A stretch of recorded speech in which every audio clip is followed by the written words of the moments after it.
আজকে আমি এমন একটা রেসিপি নিয়ে এসেছি, ছোট বড় সবার পছন্দের একটা রেসিপি, হেলদি একটা রেসিপি।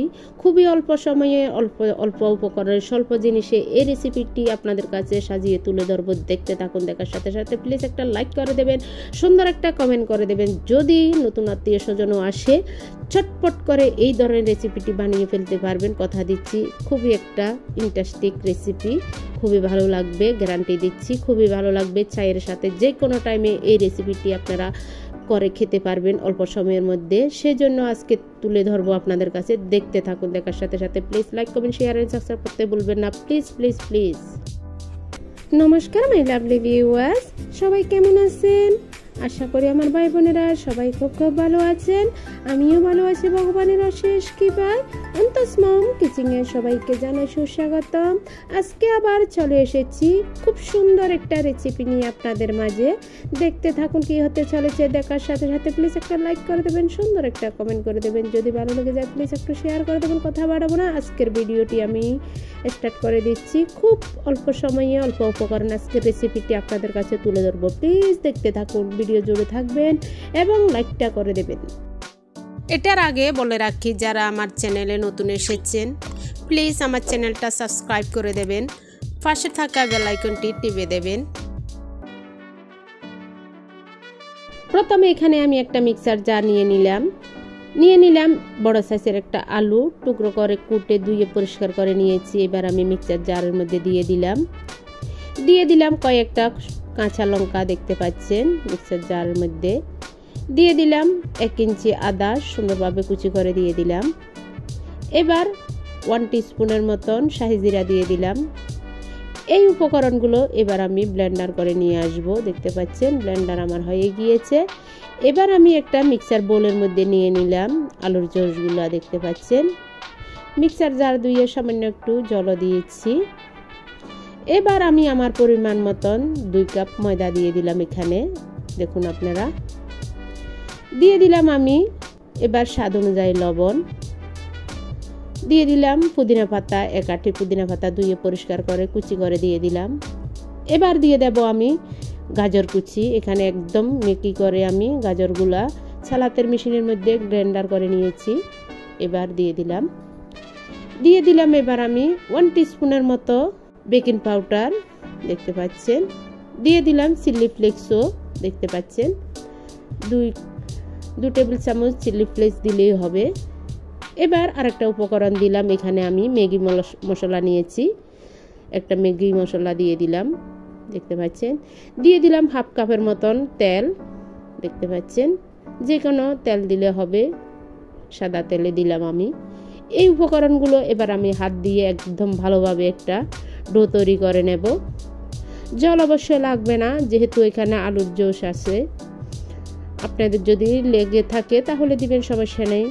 যদি অতিরিক্ত একটু টাইট হয়ে যায় ডোটা, নরম তুলতুলে একটা ডো তৈরি করব, তখন নরম না হলে একটু জল দেবেন, সমস্যা নেই।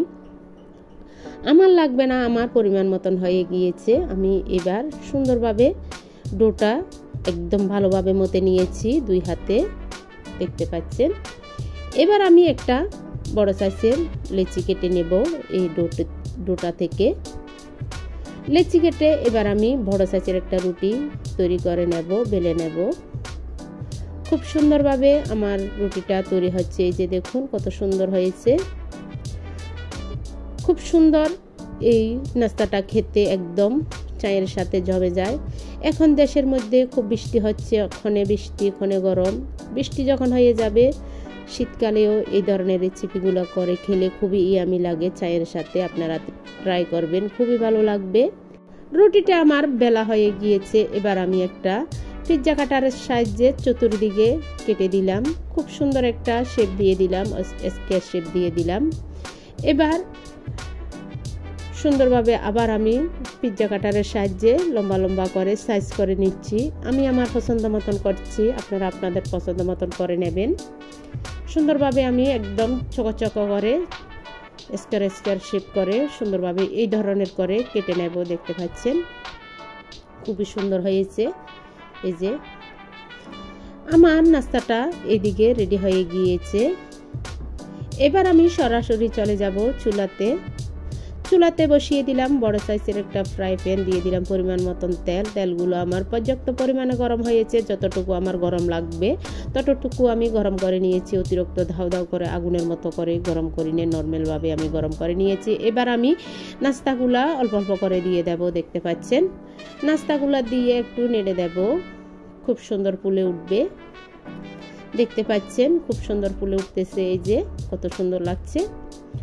এখানে পুদিনা পাতা দেওয়া হয়েছে, শাহি জিরা দেওয়া হয়েছে, আদা দেওয়া হয়েছে।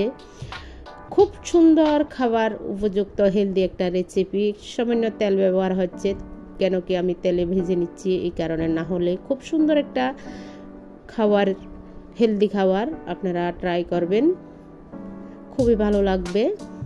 কথা বলতে বলতে আমার খুব সুন্দরভাবে ভাজা হয়ে গিয়েছে নাস্তাটা। এই যে দেখুন আমি তুলে নিচ্ছি চাকনির সাহায্যে, এই যে কত সুন্দর হয়েছে। আবার আমি একই প্রসেসে সেমভাবে আমি নাস্তাগুলো আবার দিয়ে দিচ্ছি। এই যে দেখুন কত সুন্দর ভাজা হচ্ছে। যেভাবে খাবেন কিন্তু খুবই টেস্টি ইন্টারেস্টিং একটা রেসিপি। আপনারা যে কোনো ফাঁকিবাজি নাস্তা বললেও চলবে, আপনারা ট্রাই করবেন। সত্যি সত্যি বলছি, অল্প উপকরণের এই নাস্তাটি খুবই ইয়ামি, আপনারা ট্রাই করবেন, খুবই ভালো লাগে চায়ের সাথে। কথা বলতে বলতে সম্পূর্ণ নাস্তাগুলো আমার ভাজা হয়ে গিয়েছে। এবার আমি গরম গরম চায়ের সাথে পরিবেশন করব। এই যে দেখুন কত সুন্দর হয়েছে, পুরা মেন লুকটা দেখুন চায়ের সাথে, ওয়াও জমে যাবে একদম। আপনারা যদি টমেটো সসের সাথে খেতে চান তাও ভালো লাগবে, খুবই ভালো লাগবে চায়ের সাথে, একদম খুবই ইয়ামি। আমার রেসিপিটি আপনাদের কাছে কেমন লাগলো প্লিজ আমাকে কমেন্টে জানিয়ে দেবেন। যদি ভালো লেগে যায় প্লিজ একটু শেয়ার করে দেবেন, ভালোবাসার মানুষের সাথে, আপনজনের সাথে শেয়ার করে দেবেন। কথা বাড়াবো না, আজকের রেসিপি আজকের মতন এখানে সমাপ্ত করলাম। সবাই ভালো থাকবেন, সুস্থ থাকবেন, সবাইকে জানা টাইটা বাই বাই, নমস্কার। আবার চলে আসবো নতুন একটা ভিডিও নিয়ে, ততক্ষণ পর্যন্ত সবাই ভালো থাকবেন।